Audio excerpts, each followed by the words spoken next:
내가 주는 물을 마시는 자는 영원히 목마르지 아니하리니 내가 주는 물은 그 속에서 영생하도록 솟아나는 샘물이 되리라. 여자가 이르되 주여 그런 물을 내게 주사 목마르지도 않고 또 여기 물 기르러 오지도 않게 하옵소서. 이르시되 가서 내 남편을 불러오라. 여자가 대답하여 이르되 나는 남편이 없나이다. 예수께서 이르시되 내가 남편이 없다 하는 말을 옳도다. 너에게 남편 5이 있었고 지금 있는 자도 내 남편이 아니니 내 말이 참되도다. 여자가 이르되 주여 내가 보니 선지자로소이다. 우리 조상들은 이 산에서 예배를 하였는데 당신들의 말은 예배할 곳이 예루살렘에 있다 하더이다. 예수께서 이르시되 여자여 내 말을 믿으라. 이 산에서도 말고 예루살렘에서도 말고 너희가 아버지께 예배할 때가 이르리라. 너희는 알지 못하는 것을 예배하고 우리는 아는 것을 예배하노니 이는 구원이 유대인에게서 남이라. 아버지께 참되게 예배하는 자들은 영과 진리로 예배할 때가 나오나니 그것이 곧 이 때라. 아버지께서는 자기에게 이렇게 예배하는 자들을 찾으시느니라. 하나님은 영이시니 예배하는 자가 영과 진리로 예배할지니라. 여자가 이르되 메시아 곧 그리스도 하는 이가 오실 줄은 내가 아노니 그가 오시면 모든 것을 우리에게 알려주시리라. 예수께서 이르시되 내게 말하는 내가 그라 하시니라. 네, 이제 추석도 다가왔고 연휴라서 빈자리가 있지만 또 새로운 분도 얼굴도 보여서 감사하고요. 네, 하나님이 우리와 함께 하십니다. 네, 오늘 설교 제목은 사실로 보는가 진리로 보는가 입니다. 사실이라는 단어보다 요즘에 이제 팩트라는 영어가 더 좀 전달이 조금 더 정확하게 되는 것 같아서 사실로 보는, 팩트로 보는가 진리로 보는가 이렇게도 볼 수 있겠습니다. 그럼 이 세상에서 탁월하다, 정말 잘한다, 이런 것들은 대부분 정확한 팩트를 보는가와 깊은 연관이 있습니다. 그 김창옥 교수가 소통에 대한 강의로 아주 이제 명강사로 최근에 유명합니다. 이분이 이제 그 남성이 좋아하는 여성에 대한 짧은 강의에서 여러분 남성이 어떤 여성을 좋아하겠어요? 보통은 유머 있는 남자들이 이제 인기가 있는 편이 있잖아요. 그래서 이제 여자들도 유머를 해서 호감을 얻으려는 여자들이 있다는 거예요. 그래서 남자들이 뭐라고 이렇게 막 얘기하면 고래 막 이러면서 그러면 이제 남자들이 넌 끝이야 이러면서 웃어준다라고 얘기를 합니다. 남자들이 어떤 여자를 좋아하죠? 네, 이쁜 여자를 좋아합니다. 근데 이제 그런 강의는 너무 뻔하잖아요, 그렇죠? 맨날 개그에도 나오는 얘기니까. 그래서 이제 이 김창옥 교수가 하는 말은 팩트는 뭐냐면 남자는 공감하는 편안한 여자를 좋아한다는 거예요. 공감해주고 편안함을 느끼게 해주는 여자를 좋아하는데 그냥 막연한 것이 아니라 구체적으로 웃어주는 여자를 좋아한다. 웃기는 여자보다는 웃어주는 여자를 좋아한다. 웃기기 굉장히 어려운데 웃어주는 거는 그렇게 어렵지 않다라는 거예요. 근데 이제 구체적으로 이분이 이제 좀 흉내를 내는데 그냥 웃어주는 것도 그냥 웃어주면 안 되고 이렇게 손을 입으로 가려야 된대. 그리고 이제 어깨를 이렇게 쓰면서 이렇게 별로 웃기지 않은 개그를 했는데 만약에 그 사람이 호감이 있어 보이고 싶으면은 별로 안 웃겨도 이렇게 하라는 거예요. 그래서 이렇게 이렇게 입을 딱 가리면서 웃어주면서 어깨를 약간 올리면서 이렇게 고개를 숙이면 굉장히 이제 호감이 있게 보인다는 거예요. 단 이제 머리가 큰 여자들은 하지 말래요. 머리통이 이렇게 크게 보이는 부작용이 있다라고.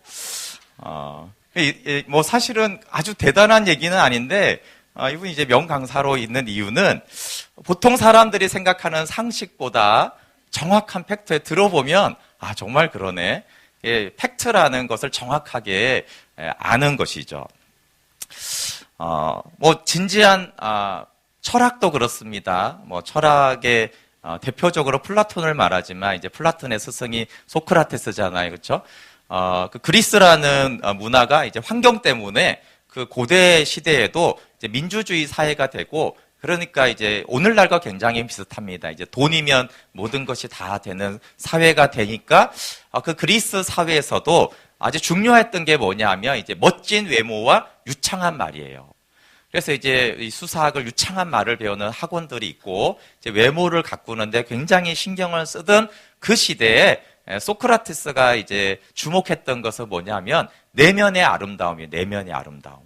그래서 내면의 아름다움이 중요하다. 그러면서 이 소유나 물질에 대해서 소크라테스가 그렇게 말합니다. 나는 내면의 아름다움만큼만 돈이나 소유를 갖게 해달라고 그렇게 이제 기도를 해요. 그러니까 내면의 아름다움 이상이나 물질은 더 나쁘다는 거예요. 그래서 이제 그 전에도 뭐 호메로스나 다른 사람이 있지만 이제 소크라테스가 유명한 이유가 소크라테스가 이 내면의 아름다움을 추구했던 거예요. 그것이 철학과 인문학의 거의 시작이 되어집니다. 그러니까 이제 무슨 말이죠? 눈에 보이는 이쁘다, 들릴 때 말 잘한다 이런 팩트보다 더 정확한 팩트가 뭐라는 거예요? 내면에 있다는 거예요, 사람은. 그래서 그 내면이 어떠한지, 그 내면의 사람이 어떤 상태인지, 그 내면이 얼마나 아름다운지를 볼 줄 아는 눈, 그리고 그렇게 되어져 가는 사람, 그게 더 정확한 팩트라는 것이에요. 그래서 철학과 인문학을 이제 한마디로 말하면 그냥 사람들이 보고 듣는 그 팩트보다 더 정확한 사람의 내면을 보는 거죠. 뭐 심리학도 다 거기에 포함이 됩니다. 그래서 어떤 사람이 탁월한 사람인가라고 하냐면 내면을 볼 줄 아는 사람이 탁월함이죠. 문학에도 그렇습니다. 도스토옙스키가 쓴 죄와 벌을 보면은 뭐 예를 들면은 감옥에 대한 얘기가 나와요. 어쨌든 이 주인공이 나름대로 자유와 정의를 실현하려고 전당포를 하는 아주 악독한 노파를 살인을 합니다. 근데 이제 이게 나중에는 조금 이제 의심을 사지만 이제 초기에는 완전 범죄였어요. 그러면 이제 보통은 감옥에 가는 것을 우리가 처벌을 받는다고 생각하는데 이 주인공이 살인을 저지르고 나서 굉장한 고독감에 빠져요. 그러니까 사회로부터 사람들도 분리되었다라는 고독이라는 감옥에 갇혀요. 그래서 이 고독이라는 감옥 때문에 감옥에 갇히기를 원할 정도로 괴로워해요. 그러니까 이제 죄와 벌에서 죄는 이제 살인이잖아요, 그렇죠? 그럼 벌은 무엇인가? 벌이 이제 나중에 시베리아 감옥에 가는데 감옥에 갇히는 게 벌인가? 그게 아니라는 거예요. 이미 살인을 한 이후에 자기를 혐오하고 고독이라는 감옥에 갇힌 그게 죄라는 거죠. 그러니까 단순하게 우리는 벌을 저 사람이 살인을 저질렀어. 그러면 감옥에 가야겠네. 사형에 처해야 돼. 이런 게 벌이라고 생각하잖아요. 근데 이제 도스토옙스키가 말이 어렵네요. 도스토옙스키가 말하는 뭐 여러 가지 내용 중에 있는데 하나 예를 들면은 벌은 밖에 꼭 있는 게 아니라는 거예요. 사람의 마음에 이미 벌이 있다라는 거예요. 그 벌 때문에 사실은 이 주인공이 자수를 해요. 그 시베리아 감옥을 실제로 이제 들어갑니다.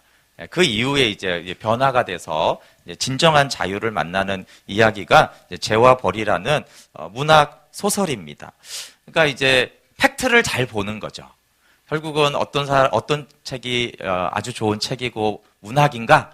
그러면 이제 일상적으로 생각하는 벌에 대한 개념이 다른 거예요. 물론 이제 죄와 벌의 전체 주제는 그건 아니지만 어쨌든 정확한 팩트를 보고 그걸 이렇게 표현을 하면 그런 책은 아주 대단한 책이 되는 것입니다. 그것은 단순히 이런 문학에만 있지 않고 기술도 다 마찬가지.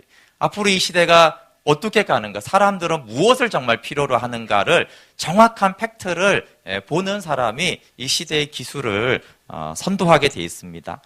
스티븐 잡스가 그 대학 졸업식 강연에서 아주 짧은데 아주 강연을 되게 잘했더라고요. 근데 예를 들면 이 스티븐 잡스가 가장 자신의 삶에서 중요하게 했던 방식 중에 하나는 내가 내일 죽는다면 나는 오늘을 어떻게 살 것인가? 늘 이 질문을 했다는 거예요. 내가 내일 죽으면 나는 오늘을 어떻게 살지? 이렇게 늘 생각을 하면 쓸데없는 걱정과 근심이 사라지고 내가 뭘 버려야 되고 뭘 추구해야 될지가 아주 명확해졌다라고 하면서 자기는 이제 그런 생각 가운데서 지금까지 이런 결정들을 해오면서 살았다라고 하는 거예요. 근데 왜 스티븐 잡스가 이런 생각을 자꾸 자기 자신에게 하는 거죠? 내일 내가 죽으면 나는 오늘 어떻게 살까? 그것은 정확한 팩트를 보고 싶은 거예요. 그렇죠? 우리가 해야 될 것, 하고 싶은 게 많잖아요. 근데 진짜 해야 될 게 뭐지라고 그 정확한 팩트를 알고 싶기 때문에 스스로에게 자꾸 질문하는 거예요. 내가 내일 죽으면 나는 오늘 어떻게 살 것인가? 뭘 버릴 것이며 뭘 할 것인가? 이제 정확한 팩트를 나는 보는 훈련을 이런 식으로 해왔고 나름 어쨌든 그렇게 나는 살아왔다라고 하는 것이죠. 그래서 우리 삶의 어려움은 이 정확한 팩트를 보지 못하는 것에서 대부분 옵니다. 근데 정확한 팩트를 보기가 굉장히 어려워요. 그래서 우리가 이제 세계관을 말할 때 세계관을 안경이라고 보통 말합니다. 근데 이렇게 투명한 안경이 아니라 이제 색안경이죠. 그래서 빨간 안경을 쓰면 세상이 다 빨갛게 보이고 저 사람 왜 화났지? 이렇게 보고 이제 까만 안경을 쓰면 왜 이렇게 어두워? 저 사람 되게 우울한가 보다. 이게 자기가 쓴 앵글로 이제 이 세상과 사물과 사람들을 보죠. 그래서 있는 그대로를 보는 것이 어렵습니다. 그걸 이제 사람들이 계속 철학이나 인문학 그걸 사실 연구하는 것과 같습니다. 사람들은 자기가 보고 싶은 대로 보는 경향이 있어요. 네, 제가 이렇게 말씀을 성경 공부를 하고 늘 나누면 사람들은 듣고 싶은 대로 듣는구나 이런 생각을 참 많이 해요. 그 부부 갈등 프로그램 중에 하나가 달라졌어요라는 프로가 있었더라고요. 달라졌어요. 그러면 이제 그 부부가 막 싸우잖아요. 그럼 전문가가 와서 뭘 할 것 같아요? 전문가가 와서 그 사람들을 화해하게 할 수 없어요. 근데 전문가가 그나마 하는 게 있는데 왜 전문가가 중요하냐면 전문가는 정확한 팩트를 그냥 보게 해주는 거예요. 그냥 서로 자기가 보고 싶은 대로 보고 있거든요. 그래서 그게 아니라 정확한 사실은 이렇다. 사실 그거를 이제 보여주고 그 마음이 돌이켜져서 뭐 화해를 하든 안 하든 그건 이제 본인의 몫이에요. 다만 전문가라고 하는 사람들은 사실은 이렇다는 거예요. 정확하게는 이런 상황이다라는 것들을 이제 보여주는 역할을 하는 것이 전문가들이 하는 거예요. 그러니까 우리가 갈등이나 문제를 해결하는 방법은 뭐냐 하면요. 정확한 사실을 보는 거예요. 정확한 팩트를 보는 눈을 가지는 것이죠. 그래서 모든 갈등에는 팩트를 정확히 보지 못하는 문제가 있고 모든 실패에도 팩트를 정확히 보지 못하는 중요한 이유가 있습니다. 내가 가진 역량 그리고 내가 하고자 하는 일 이런 것들에 대한 정확한 팩트를 모르기 때문에 우리의 일이 자꾸 실패하는 거죠. 대표적으로 이게 가장 쉬운 것 같은데 가장 어려운 게 자녀 교육이잖아요. 자녀 교육이 가장 어려운 이유는 뭘까요?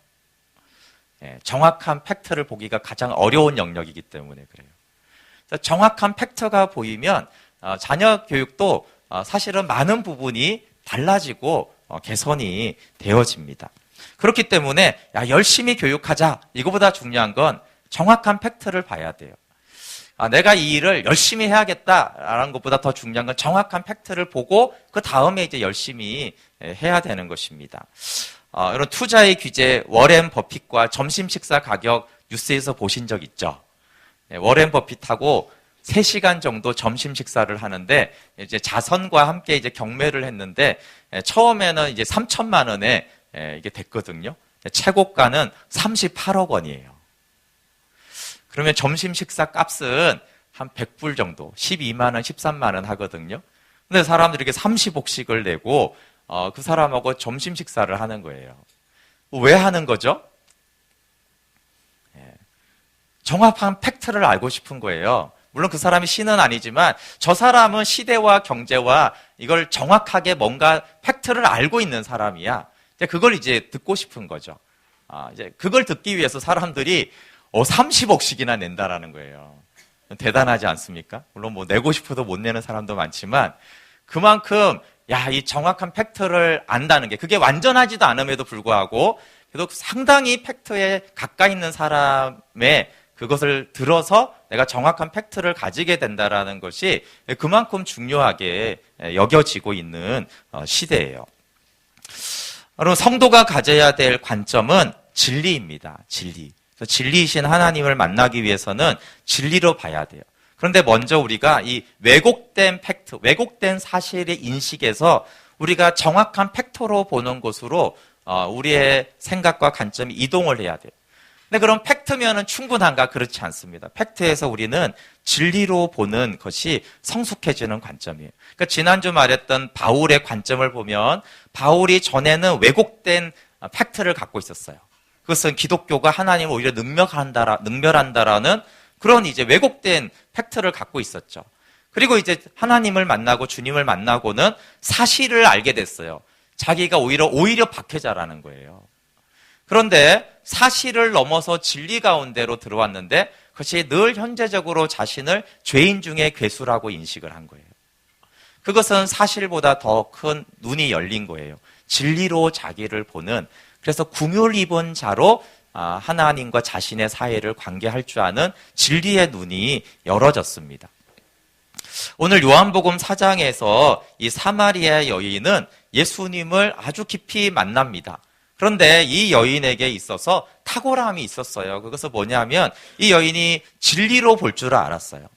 오늘 본문 중에 참 중요한 이제 핵심 중에 하나가 16절에서 18절이에요. 한번 같이 좀 읽어보겠습니다. 16절부터 시작. 이르시되 가서 내 남편을 불러오라. 여자가 대답하여 이르되 나는 남편이 없나이다. 예수께서 이르시되 내가 남편이 없다는 말이 옳도다. 너에게 남편 5이 있었고 지금 있는 자도 내 남편이 아니니 내 말이 참되도다. 네, 여러분 요한복음 4장을 이렇게 쭉 읽어보면 사실 뭐 거의 사복음서 다 예수님이 사람들을 좀 답답해합니다. 이렇게 못 알아듣지, 못 깨닫지 이렇게 되고 요한복음 4장도 이게 동문서답이에요. 이 여인이 예수님이 무슨 말하는지 잘 못 알아들어요. 그런데 예수님이 두 이방인에게 내 믿음이 크도다 이런 이제 칭찬이 많지가 않아요. 근데 여기에서도 요한복음 4장에서도 이 여인이 너 진짜 진짜 말 잘했다. 너 진짜 잘했다. 이런 내용이 많지가 않은데 여기에 이제 2번이나 예수님이 이 여인의 말에 굉장히 칭찬하는데 그것이 뭐냐면 남편이 없다는 거예요. 남편이. 팩트로는 남편이 있으나 진리로는 내 남편이 없다는 거예요. 팩트로 보면 남편이 있는데 진리로 보면 남편이 없다라는 것이 너 그거 너무 잘했다. 잘 봤다라고 칭찬하는 거예요. 그러니까 과거에는 팩트로는 과거에 5 남편이 있었으나 진리로는 과거에 그들이 너의 남편이 아니었다는 거예요. 그리고 현재도 팩트로는 지금 남편이 있지만 진리로는 그도 내 남편이 아닙니다. 그래서 이 여인이 생수가 되시는 예수님을 알게 되는 결정적인 이유가 뭐냐면 나는 남편이 없나이다라는 이 말이에요. 이 말씀이 너무 중요합니다. 동문서답하면서 예수님이 너무 칭찬했어요. 어떻게 칭찬했어요? 내 남편이 없다는 말이 옳도다. 네 말이 옳아. 이 옳도다, 훌륭하다, 정확하다 이런 뜻이. 네 말이 너무 옳다, 네 말이 너무 훌륭하다, 네 말은 아주 정확하다 이렇게 말했어요. 그리고 또 반복하죠. 18절에도 내 말이 참되도다, true, 네 말이 참이다, 그것은 진실이다 이렇게 이제 말씀해 주셨어요. 남편이 없다는 진리를 알았기에 생수가 되신 그리고 참 남편이 되신 예수님과 연합이 되었습니다. 여기서 남편은 연합의 대상, 우리의 깊은 청의 목마름을 해결해 줄 대상을 말합니다. 영혼을 사모하는 마음을 채워줄 대상이 남편이에요. 근데 이 여인의 고백은 전도서의 고백처럼 하나님의 해아래 모든 것과 모든 수고가 헛되며 헛되고 헛되고 헛됩니다. 어떤 것도 내 영혼의 이 공허함과 외로움과 혼돈을 채워주거나 온전케 해줄 수가 없습니다. 과거에는 내가 채워줄 줄 알고 그런 남편들을 찾아다녔는데 시간이 지나고 보니까 내 영혼의 깊은 곳이 채워지지 않습니다. 지금도 조금이나마 만족하려고 그 남편을 만나고 있는데 근데 여전히 제 존재는 공허합니다. 이렇게 이제 여인이 대답한 거예요. 남편은 많죠. 대표적으로 관계적으로는 실제 남편, 아내, 자녀, 부모, 연인이 될 수 있어요. 또 보이는 것으로는 돈이나 성공이나 명예와 권력 같은 것이 남편이 될 수 있습니다. 그리고 종교적인 체험, 종교 이런 말씀을 많이 아는 지식도 남편이 될 수 있습니다. 근데 남편이 없다는 말이 있은 후에야 진리의 대화가 돼요. 진리로 인도함을 받고 참 자유를 얻습니다. 그러니까 이 여인이 예수님을 진짜로 연합되게 만나는 과정을 간략하게 보면 4절에서 먼저 예수님이 찾아오세요. 우리 4절 한번 읽어볼게요. 시작. 사마리아를 통과하여야 하겠는지라. 네, 영어로 보면 must. 꼭 해야겠다는 거예요. 의도성을 가지고 예수님이 먼저 찾아왔습니다. 근데 여러분 질문할 수가 있어요. 왜 하필 이 여인 한 명만 찾아왔을까요? 사마리아에는 수많은 사람들이 살고 있고 여인도 수많은 여인들이 있는데 왜 이 한 여인에게 내가 꼭 찾아가야 된다라고 예수님이 이 여인을 찾아왔는가 하는 것입니다. 우연이 아니라고 그랬어요. 그러니까 이유가 있다라는 것이죠. 그 이유는 이 여인은 하나님에 대한 목마름이 있었어요. 그리고 진리로 자신을 볼 줄 아는 눈이 있었습니다. 하나님에 대한 목마름이 있었다는 것을 알 수 있는 것들이 있는데요. 먼저는 예수님이 물로 대화를 시작하고 목마름, 남편 이야기를 꺼낸 이유는 이 여인이 하나님을 향한 목마름이 있었기 때문에 그래요. 그래서 예수님이 남편이 없다는 말이 옳다, 참되다 하자마자 이 여인이 이제 뭐라고 하냐면요. 예수님을 선지자라고 말해요. 그러니까 무슨 말이에요? 야, 진짜 제대로 볼 줄 아는 사람인데? 이 말이에요. 그 이제 진리를 볼 줄 안다는 거죠. 그래서 남편이 없는 자신의 상태를 예수님도 볼 줄 아는 눈이 있으니까 이 사람이 하나님의 사람이다. 이 사람이 진리를 전하는 선지자다라고 생각했어요. 그러니까 자신 안에 이미 진리에 대한 탐구가 있었죠. 그래서 옳다라고 할 때 옳다라고 하는 이분이 선지자인 걸 아는 것은 이미 자신에 대한 진리에 대한 탐구가 있었기 때문에 그래요. 그런데 선지자라는 생각이 드니까 여러분 선지자를 만나거나 하나님을 만나거나 하여튼 진리를 바로 알 수 있는 상황이 됐을 때 여러분은 무엇을 묻고 싶으세요? 하나님이 야, 뭐 궁금해? 내가 해결해 줄게. 그러면 뭘 묻고 싶으세요? 이 여인이 오랜 목마름에 대한 질문을 해요. 여러분 굉장히 이게 놀라운 일입니다. 이 여인이 하는 20절 말씀은 19절 20절을 같이 읽어볼게요. 시작. 여자가 이르되 주여 내가 보니 선지자로소이다. 우리 조상들은 이 산에서 예배하였는데 당신들의 말은 예배할 곳이 예루살렘에 있다하이다. 예수님이 뚱딴지 같은 질문을 자주 하시거든요. 제자들에게. 여기 보면 이 여인이 너무 뚱딴지 같은 질문을 하는 거예요. 그럼 지금 이 사장을 한번 쭉 읽어보시면 예배를 얘기할 문장이 아니에요, 여기가. 근데 왜 갑자기 예배를 묻죠? 이 여인이? 이분이 선지자구나.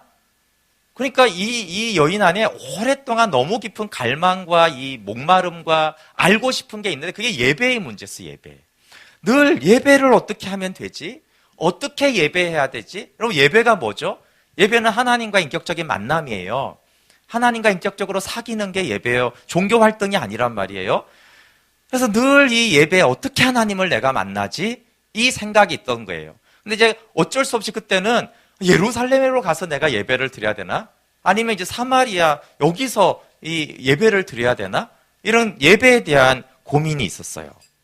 가장 가치 있고 목마른 것을 질문하게 되었는데 그것이 예배의 문제였어요. 돈 문제가 아니었고요. 남편 어떻게 갈아치울지 문제가 아니었고요. 예배를 질문한 거예요. 이게 예수님이 먼저 질문한 게 아니에요. 여러분 이렇게 설교자나 찬양 가사가 먼저 질문을 할 때가 있고요. 우리 안에 질문이 달라요. 여러분 제가 자꾸 진리에 대해서 얘기할 때 진리가 궁금해지는 거하고 전혀 그런 상황 아닌데 갑자기 진리가 궁금한 거하고 다르잖아요. 그러니까 이것은 예수님이 말해줘서가 아니라 이 여인 안에 하나님을 만나고 싶어요. 이게 계속 있었어요. 그러니까 뭔가 하나님의 사람을 만났다고 하니까 예배를 묻는 거죠. 그러니까 하나님을 향한 목마름이 깊이 있었어요. 그러니까 깊은 층의 목마름이 있잖아요. 모든 사람에게. 근데 이 여인은 그걸 자각을 했고 이 깊은 층의 목마름은 하나님을 예배로 만나야지만 채워진다는 것까지는 알았는데 저 어떻게 예배해서 어떻게 만나는지는 이제 몰랐던 거예요. 그래서 예수님이 여인을 찾아온 거예요. 그걸 찾고 있었기 때문에 찾았기 때문에 이 여인이 예수님의 여인을 찾아온 것이죠.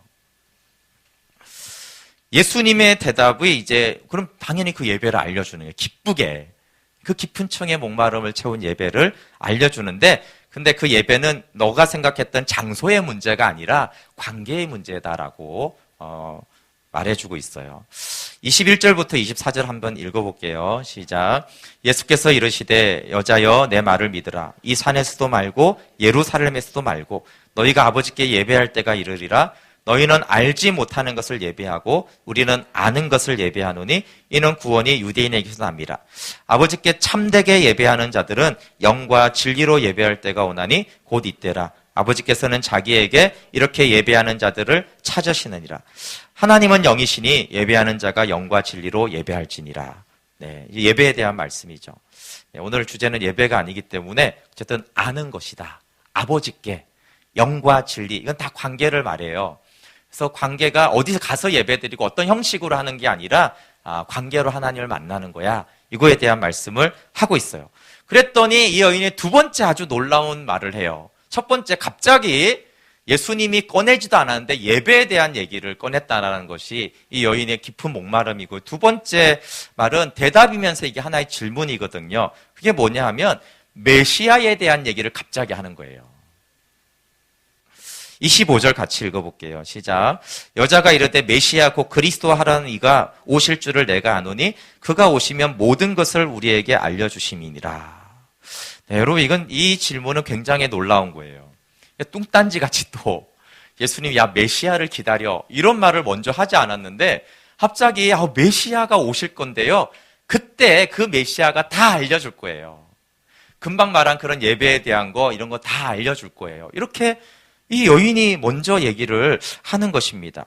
여러분, 메시아에 대한 기다림은 구원 얻는 믿음이에요. 그러니까 예수님이 오시기 전의 믿음은 오실 메시아를 기다리는 게 구원이거든요. 예수님이 오시고는 오신 메시아를 우리가 믿는 것이 구원 얻는 믿음이고요. 근데 이 여인은 오실 메시아를 믿고 있어요. 근데 더 중요한 거는 왜 오실 메시아를 기다리고 있는가에 대해서. 오실 메시아가 이 로마에서 해방시켜 줄 거야. 돈 벌게 해줄 거야. 멋진 남자를 만나게 해줄 거야. 이걸 위해서 기다리는 게 아니라 예배를 알려줄 거라는 거예요. 그 메시아가. 그 메시아가 오면 어떻게 하나님을 만나서 하나님과 연합돼서 하나님과 함께 하게 될지 그거를 메시아가 알려줄 거라서, 그래서 메시아를 기다리는 거예요. 그래서 예배를 질문했고 예배를 말하니까 메시아가 오면 그거 다 알게 해줄 겁니다. 이렇게 말한 거예요. 우리가 왜 그리스도를 기다립니까? 기다리는 목적이 이 여인이 분명하잖아요. 예배 사랑 연합을 기다렸습니다. 그러자 예수님이 26절에 딱 한마디를 던질 때 성령이 역사하면서 이 여인에게 모든 영적인 목마름이 해갈이 되는 26절 읽어볼게요. 시작. 예수께서 이르시되 내가 말하는 내가 그라 하시니라. 내가 그다. 나는 스스로 있는 자다. 이 말이에요. 내가 바로 그다. 하나님의 존재 계시의 말이거든요. 내가 그다. 그때 선지자에서 메시아로 바뀌면서 메시아가 준 예배에 대한 가르침이 다 이 여인 안에 성령으로 알게 된 거죠. 그리고 이 여인은 참 자유를 얻고 예수님을 남편으로 그 깊은 층의 목마름이 해갈이 되었어요. 더 이상 목마르지 않은 생수를 얻게 되었습니다. 그러니까 이 여인이 예수님을 남편으로 만난 이유가 있다는 거예요. 그리고 예수님이 여인을 찾아온 이유가 있는데, 그것은 첫 번째, 자신에 대해서 진리로 볼 줄 알았어요. 남편이 있으나 남편이 없다라는, 남편이 있다는 건 사실이죠. 팩트예요. 그런데 진리로 보면, 영원에서 보면은 남편이 없다는 거예요. 그럼 이 여인은 부정한 여인이 아니에요. 보통 이 여인을 음란한 여인으로 많이 생각하는데 5 남편이 있었다라는 것은 영적인 메시지일 뿐만 아니라 사실로 얘기해도 계대 결혼에 의한 것입니다. 여러분, 정황을 보면 고대 시대에 실제로 남편 6을 갈아치운 여자는요, 그 동네에 못 삽니다. 근데 계대 결혼은 이제 형이 죽으면 동생하고 결혼하게 돼 있어요. 그게 이제 문화였어요. 이 여인은 부족함이 없는 메시아를 기다리고 예배를 질문할 수 있다는 것은 영적으로 꽤 그 중에 훌륭한 여인이에요. 만약에 우리 교회 말은 굉장히 믿음 좋은 여인이죠. 그리고 그는 당연히 그런 메시아를 기다리는 믿음의 사람이었기 때문에 그는 도덕적으로 문제가 없는 사람이에요. 나름 잘 살았죠. 그런데 만물 안에 남편이 없다는 진리를 깨달았어요. 해 아래 수고가 헛되구나. 이 만물 안에 내 깊은 청의 목마름을 해결해 줄 것이 없구나 라는 것들을 진리로 볼 줄 아는 눈이 있었어요. 나를 그렇게 모른 거죠. 두 번째는 메시아를 통해서만 예배를 알게 된다는 것을 또 알았어요. 메시아를 통해서만 남편이신 하나님을 만난다. 여러분, 이것이 복음이잖아요. 예수님을 통해서만 우리가 하나님을 만날 수 있잖아요. 십자가를 통해서만 하나님을 만날 수 있잖아요. 근데 구약이기 때문에 구약은 아니지만 예수님 아직 만나기 전이잖아요. 그러니까 메시아를 통해서만 하나님을 만난다는 거 아주 정확한 진리예요. 만나지 못했지만 방법은 정확하게 알고 있었어요. 그러니까 가난한 마음으로 연합을 갈망하면서 그 일을 알려줄 메시아를 갈망했어요. 우리가 예수님과의 연합을 갈망하고 그 연합을 위해서 십자가로 나아가는가? 이미 오신 메시아를 갈망하는가? 오실 메시아를 기다렸는데 오신 메시아는 훨씬 갈망하고 쉽잖아요. 주님을 바라보기가. 주님이 다 하셨죠. 주님이 이 여인을 찾아오셨고 구원하셨고 진리로 자유케 해줬어요. 그러나 이 여인에게 단 한 가지가 있었는데 팩트 대신에 진리로 보이는 여인을 찾아와 주셨다는 거예요. 우리가 왜곡된 사실을 본다거나 사실로만 계속 나 자신과 세상을 인지할 때 하나님이 안 찾아오는 게 아니라 찾아올 수가 없는 거예요. 찾아와도 헛되기 때문에 그래요. 그래서 우리가 나 자신을 진리로 보고 하나님을 갈망하면 하나님이 머스트, 내가 반드시 찾아가야겠다, 찾아오시는 분이십니다. 그럼 진리로 보는 것은 하나님 앞에서 무화과 나무 잎을 벗는 거예요. 아담과 하와가 했던 그 무화과 나무 잎이 결국은 똑같아요. 남편과 같은 것이지. 남편이 아닌 남편들. 외모나 돈이나 명예나 성공, 공부 잘하는 거, 영적인 체험에 그런 무화과 나무 잎으로 우리가 포장을 하는 이유는 우리가 자꾸 진리로 보지 못하고 팩트를 주목하기 때문입니다. 가죽옷을 입기 위해서 필요한 것은 무화과 나무 잎을 팩트가 아니라 진리로 봐야 됩니다. 근데 무화과 나무 잎을 세 가지로 볼 수 있어요. 그러니까 말하면 왜곡된 팩트. 왜곡된 팩트는 어떻게 보죠? 무화과 나무 잎으로 진짜 자신의 수치를 가릴 수 있다고 생각해요. 그래서 이제 교만과 열등감은 같은데 시계추처럼 왔다 갔다 합니다. 무화과 나무 잎이 아름다우면 교만했다가, 무화과 나무 잎이 초라하면 우울감과 열등감에 빠졌다가 왔다 갔다를 하는 것입니다. 근데 정확한 팩트를 볼 줄 아는 사람은 수치를 가릴 수 없음을 압니다. 그렇지만 일부는 가릴 수 있다고 생각해요.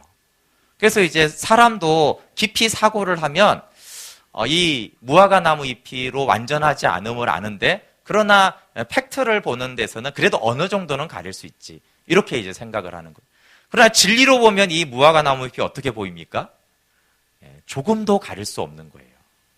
그래서 내가 얼마나 비참한 존재인지를 보게 되어집니다. 그때 이 무화과 나무 잎으로 안 되는구나. 예수 그리스도의 십자가, 새 사람, 그 가죽옷을 입어야지만 되는구나. 그리고 진리를 봐야지 십자가로 나아갑니다. 그러니까 팩트, 정확한 팩트도 조금이라도 가릴 수 있으면 더 많이 가리려고 노력을 하겠죠. 여러분, 그런데 이 세상의 대중문화는 진리는커녕 정확한 팩트도 잘 못 보게 해요. 왜곡된 팩트를 계속 보게 합니다. 대표적인 게 광고잖아요. 지금 시대가 광고 시대입니다. 광고가 뭐예요? 정확한 팩트를 알려주는 겁니까? 정확한 팩트처럼 가르쳐주는 거죠. 사실은 건강에 안 좋은 식품을 굉장히 좋은 것처럼 막 알려줘요. 그럼 사람들이 정확한 팩트를 잃어버리고 왜곡된 팩트를 갖게 돼요. 네, 우리 아이들이 좀 싫어하겠지만 아이돌도 그런 현상입니다. 요즘 아이돌이 옆에 있는 남자 여자애들에게 관심이 없어요. 왜냐하면 왜곡된 팩트가 있는데 그거 뭐냐면 아이돌과 옆에 친구는 완전히 다른데 신과 인간의 차이입니다. 말 그대로 아이돌 우상이잖아요. 아이돌은 신이고 학교에서나 같은 친구들은 그냥 애일 뿐이에요. 네, 정확한 팩터는 그 애가 그 애입니다. 그렇죠? 근데 왜곡된 팩트를 가지게 하죠. 그런 것들이 이제 매스미디어가 만들고 있는 현상 중에 하나입니다. 사상도 그렇습니다. 여러분, 물질주의, 지금은 돈이면 모든 것이 된다라는, 돈이 많으면 행복해진다, 돈이면 모든 것이 가능하다라는 메시지를 이 세상이 계속 주고 있어요. 이건 진리도 아니지만 정확한 팩트도 아니거든요. 정확한 팩트는 돈이 행복을 주지 못한다라는 것을 세상도 말을 하는데 왜곡된 팩트가 계속 들어와요. 그래서 하나님보다 돈이 우상이 되어 달려갈 수밖에 없는 왜곡된 팩트를 가지고 있게 되어집니다. 그럼 세상의 지혜와 성공자도 왜곡된 팩트가 아니라 여러분 정확한 팩트를 가져야 된다고 말하고 있어요. 인간에 대해서는 인문학이, 과학에 대해서, 미래에 대해서 미래학자들이 그런 정확한 팩트를 알고 사세요라고 계속 말하고 있어요. 근데 여러분, 이 부분은 하나님도 동일해요. 그런데 하나님은 다만 정확한 팩트 이상의 것, 진리로 봐야 된다. 진리로 나를 봐라. 진리로 학교와 직장과 세상을 봐라. 진리로 사람을, 자녀를, 부모를 봐라. 이렇게 진리로 자꾸 보라고 하는 것이 하나님의 말씀입니다. 여러분, 진리로 볼 때 우리의 생명의 삶이 열려져요. 저는 좀 완벽주의 기질이 있어요. 근데 이 완벽주의가 얼마나 저를 속이는가를 많이 생각해요. 근데 이 팩트로 보면요, 완벽주의가 나름 괜찮습니다. 완벽주의는 이게 세상에서는 능력이 있어 보이고 사람에게 인정을 받는 도구가 돼요. 근데 진리로 보면 완벽주의는 완전히 헛된 거짓말이죠. 그럼 어떻게 사람이 완전해질 수가 있어요? 완벽주의란 남에게 보여지는 부분을 어느 정도 커버하는 것이지 실제로 완벽해지는 건 전혀 아니거든요. 인간이 허술한 거 투성이에요. 그래서 불가능한 목표를 두는 거죠. 늘 완벽해져야 된다라는. 그러니까 늘 그 목표가 완성이 안 되기 때문에 항상 낙심과 좌절이 있어요. 그리고 또 자기가 완벽하지 않고 남에게 보여지는 어떤 부분만 완벽주의처럼 했으면서도 자기가 완벽하다는 착각에 또 빠집니다. 그래서 이제 허술한 사람들을 보면 한심해 보이고 비난을 하기가 쉽습니다. 여러분, 관계에서도 진리로 봐야지만 남을 나보다 낮게 여길 수가 있어요. 팩트로 보면은 저 사람과 나의 능력과 도덕이나 여러 가지를 봐서 저 사람이 실제로 나아야지 그 사람을 낮게 여깁니다. 근데 진리는 어떻게 보죠? 여러분, 우리가 사람들이 아무리 허술하고 악해도 보여지는 것만 우리가 사실로 보잖아요. 근데 그 사람이 보여지는 것보다 훨씬 흉악한 사람이에요, 사실은. 근데 그 사실은 안 보이잖아요. 근데 내가 나를 보면 나는 나의 보여지는 것만 보는 게 아니라 보이지 않는 것까지 내가 볼 수 있잖아요. 그러면 저 사람에게 보여지는 그 악함보다도 내 안에 안 보여지는 그 악함을 내가 보면 항상 저 사람이 더 나아요. 그게 이제 진리로 보는 거죠. 그때야지만 남을 나보다 낮게 여기라는 하나님의 말씀을 우리가 따를 수가 있습니다. 아까 스티브 잡스가 일에 대해서도 어떻게 하라고요? 그러니까 진정 가치가 있는지 뭘 보라는 거예요. 그래야지 뭘 해야 되는지, 어떻게 해야 되는지, 어떤 말과 생각을 해야 되는지, 뭘 포기해야 되고 안 해야 되는지를 정확하게 일에 대해서도 봐야지만 그 일을 꾸준하게 할 수 있다는 것입니다. 하나님께 나아가는 것은 너무나 이제 진리로 보는 것이 중요합니다. 여러분, 팩트로 우리 자신을 보면 우리가 예배하러 나왔을 때 약간의 양심의 가책이 있죠. 그리고 주님 용서해 주십시오라고 하고 나서 자기 사랑에 빠집니다. 여러분, 자기 사랑에 빠지는 사람은 몸이 피곤하면 자기를 사랑하여 자신에게 졸음이라는 선물을 줍니다. 지금도 그 선물을 주는 분들이 있죠. 그리고 말씀을 되게 잘 들으면 어떻게 생각해요? 말씀을 잘 듣는 자기를 기특하게 여깁니다. 그게 팩트예요, 팩트.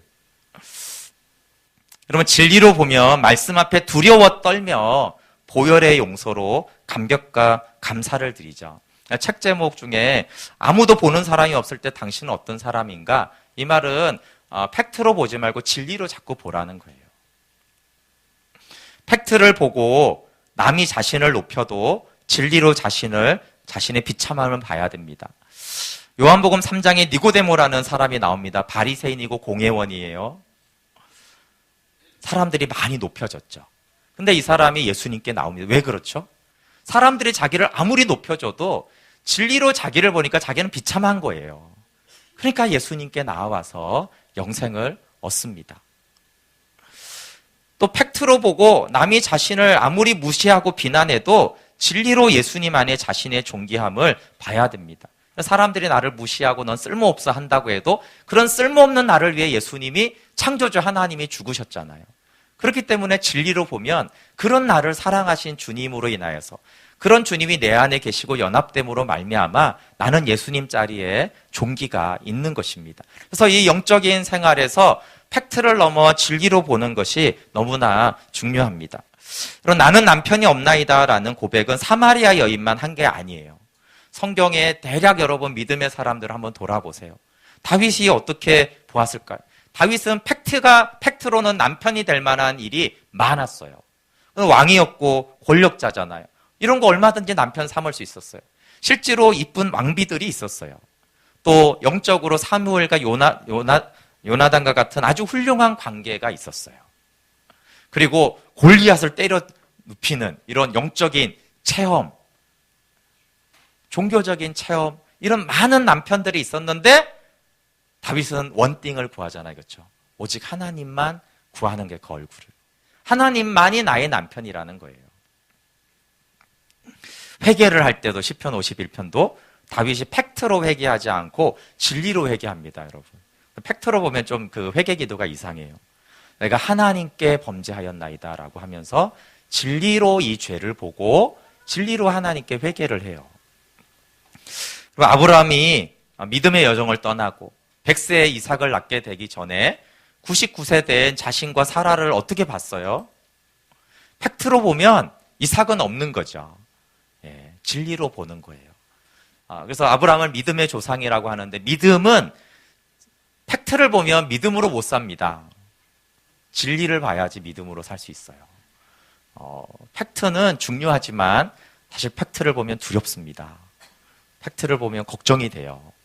그런데 진리로 보면 그걸 넘어서서 믿음으로 살아갈 수가 있어요. 요셉, 노예고 제수인데 성경은 형통하다 그럽니다. 남 얘기니까 그렇지 자기 얘기면 짜증납니다. 여러분. 근데 진리로 보는 거예요. 그게 진리로 하나님이 함께 하시는 게 형통이다. 진리로 보는 거죠. 요셉이 그렇게 받아들였다는 뜻이에요. 그러니까 요셉이 팩트로 살면 못 살죠.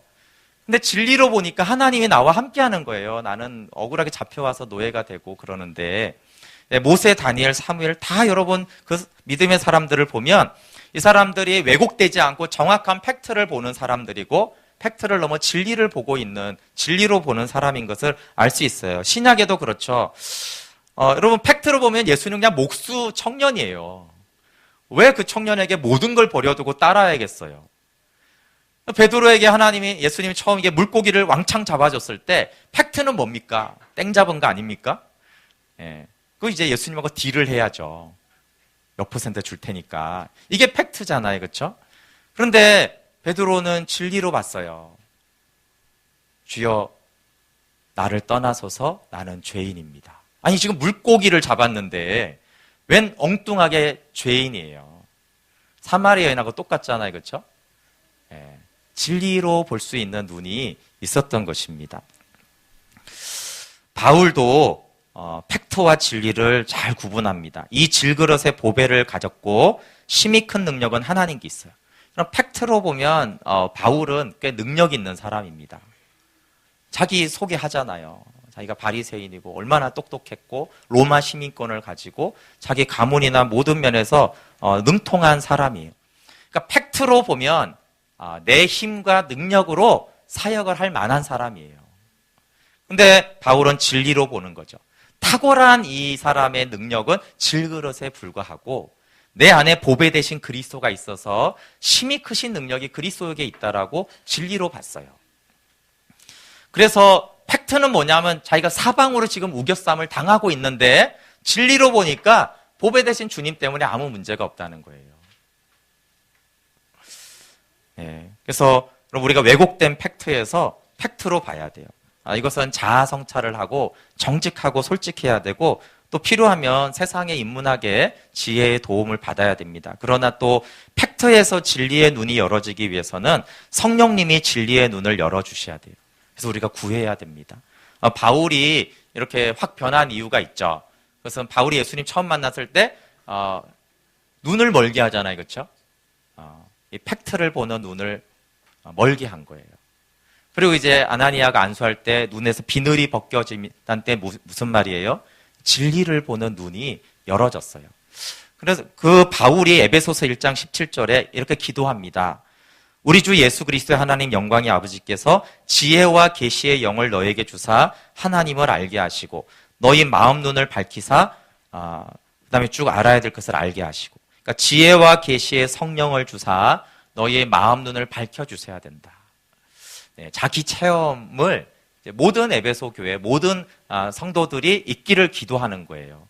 너희들도 이 사실을 보는, 그러나 왜곡된 사실을 보는 눈이 멀어야 되고 성령이 임해서 벗겨지고 마음 눈이, 영적인 눈이, 진리로 보는 눈이 열어지기를 내가 기도한다. 그리고 두 번째는 날마다 십자가 앞에 나아가 그 십자가에서 보면 우리가 진리를 보게 됩니다. 여러분, 예수님이 십자가에서 나의 죄를 위해 피를 흘리셨잖아요. 그러면 나의 죄를 봅니다. 그분이 피를 흘렸는데 내가 죄가 없을 수가 없죠.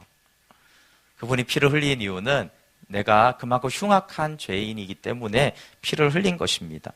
여러분, 예수님은 벌거벗긴 채로 십자가에 못 박히셨어요. 그 벌거벗기신 예수님을 볼 때 우리가 자기 변명하고 자기 합리화하는 왜곡된 팩트에서 벗어날 수 있어요.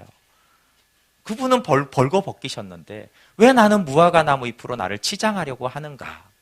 그 진리를 우리가 볼 수가 있습니다. 그리고 우리가 위기가 있고 위험이 있고 비난을 받으면 십자가에 조롱당하시고 멸시당하신 예수님을 봐야 해요. 그러면 진리로 우리가 그것들을 받아들일 수가 있습니다. 네, 너는 쓸모없어, 너 같은 건 필요 없어라고 할 때 예수님이 십자가에 못 박히심은 너는 나에게는 소중한 존재야, 나에겐 내 생명과 같은 존재야 라고 그 십자가에 못 박히신 그리스도가 말씀하고 있잖아요. 그래서 우리가 십자가에 나아가서 십자가를 통해서 봐야지만 우리가 진리의 눈들을 가질 수가 있습니다. 여러분, 진리로 보면 십자가는 그 그리스도는 유일한 필요고 충분한 조건이에요. 근데 우리가 팩트를 보면 십자가는 필요한 것 중에 하나가 되어집니다. 이 여인이 예배를 질문했어요. 팩트로 보면 예배는 중요한 것 중에 하나일 거예요. 근데 이 사마리아 여인에게 이 예배는 전부였어요. 깊은 청의 목마름을 채워줄 너무나 갈망한, 그래서 그 예배를 알고 얼마나 기뻐했는지 몰라요. 진리로 보면 예배가 전부가 되어집니다. 네, 우리 함께 찬양하고 기도하겠습니다.